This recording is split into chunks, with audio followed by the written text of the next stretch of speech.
ঝর্ণাতে আসবেন তারা অবশ্যই এখানে অ্যামলেট ব্যবহার করবেন, না হয় আপনার পায়ে আঘাত পেতে পারেন, যেহেতু এখানে পাথরের অবস্থা বেশি তথা পাথর বেশি। সর্বশেষে এসে পৌঁছেছি আমাদের যে কাঙ্ক্ষিত ঝর্ণা। এখানে অ্যামলেট ব্যবহার করবেন, না হয় আপনার পায়ে আঘাত পেতে পারেন, যেহেতু এখানে পাথরের অবস্থা বেশি তথা পাথর বেশি।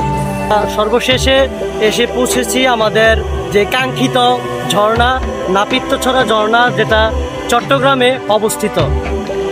আমরা এসে পৌঁছালাম ঝর্ণাতে।